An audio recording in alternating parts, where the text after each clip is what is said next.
to track Russian strategic bombers flying over the Atlantic and Black Sea and sorties of Russian fighters over the Baltics in what the 28-nation security bloc described as an unusual burst of activity at a tense time in East-West relations following Russia's annexation of Crimea and invasion of eastern Ukraine.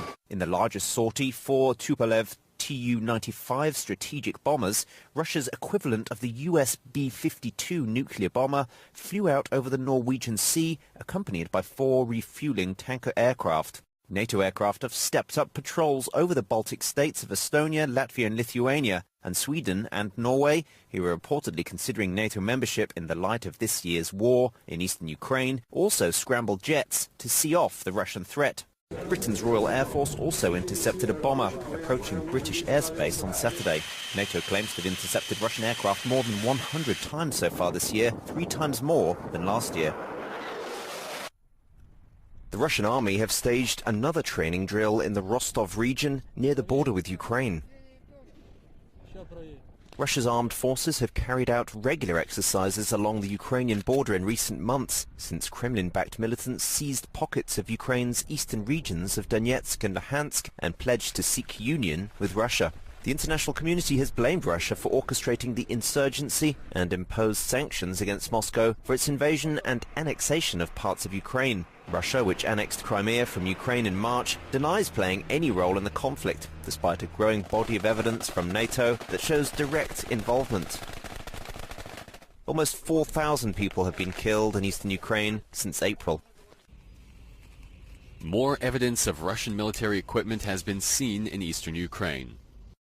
A journalist for the UK's Telegraph newspaper posted on Twitter that he saw 62 green Kamaz military trucks without license plates, along with 3 Grad rocket launchers and 2 anti-aircraft flak guns. He also wrote that the column was headed for the Kremlin-backed insurgent stronghold of Donetsk. Journalist Christopher Miller, who writes for BuzzFeed, posted, "Today's massive column of military vehicles near Donetsk is the 3rd this week, all with Grad rocket launchers, artillery, and scores of Kamaz military trucks without license plates." Separately, this video was uploaded to YouTube on the same day, November 1st, which appears to show a column identical to the one the international journalists were describing. Also on November 1st, these photos circulated widely on social media, which appear to show Russian tanks and Grad rocket launchers on parade in the center of Luhansk, another eastern Ukrainian city overrun by Russian-backed insurgents. Ukraine's security service, the SBU, has warned that serious provocations are being prepared that can be then blamed on the Ukrainian authorities.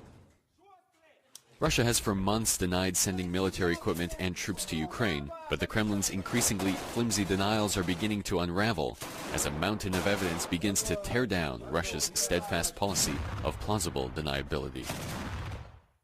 A-list Russian actor Mikhail Poroshenkov has sparked outrage by firing on Ukrainian positions whilst visiting Kremlin-backed insurgents in East Ukraine. Poroshenkov has been widely condemned for the stunt, not least because the actor was wearing distinctive non-combatant press clothing whilst shooting at Ukrainian forces.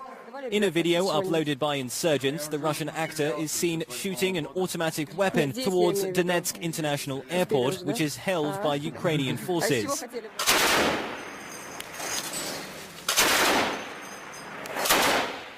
He then addresses the camera, telling his audience that the purpose of the trip is to demonstrate how much support there is in Russia for the anti-Ukrainian insurgency. Нормальное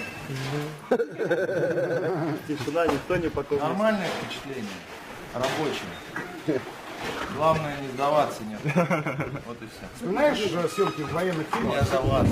Приехали поддержать, чтобы знали, что там много людей с вами. OSCE officials slammed the star's behavior as a disgraceful and dangerous abuse of press insignia. The head of the Moscow Journalism Union said the actor would have blood on his hands if Russian journalists are killed as a result of Poroshenkov's abuse of press neutrality. Other critics claimed that the star's actions had undone years of international efforts to protect journalists in war zones. Ukrainian Minister of Internal Affairs Arsen Avakov took his condemnation one step further, opening a criminal case against the A-list Russian actor for his participation in hostilities in East Ukraine. If convicted, he could face up to 12 years in prison. With Ukrainians living in the occupied parts of the Donbass voting in insurgent-run elections on Sunday, major flaws in the ballot have been exposed. The illegal election, unrecognized by Ukraine and the international community, has an e-voting system which can easily be defrauded by using false data, according to reports on social media. Despite the Donbass vote taking place under the barrel of a gun, Russia has confirmed it will recognize the result, undermining the Minsk ceasefire deal agreed with Ukraine back in September. When elections for the Ukrainian parliament were being held last weekend, Russian-backed militants in the Donbass threatened to shoot citizens attempting to cross the makeshift border to vote.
Еще один град.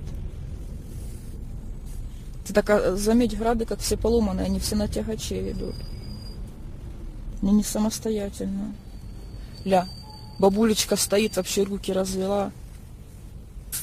Текай быстрее!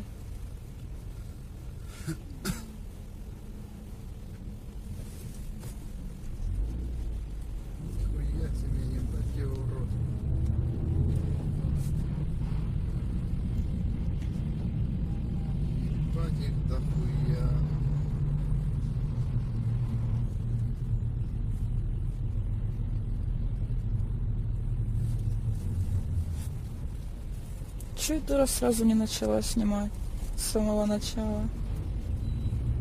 А так только с серединочки.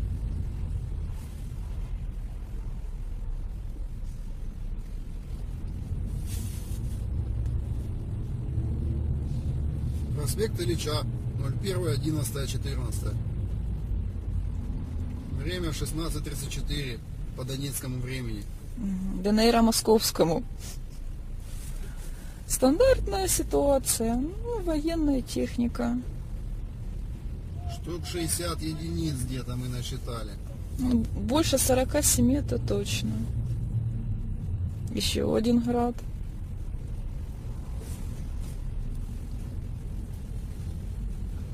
Сочля деловой на аварийках выперся. Так вон, какие, 47.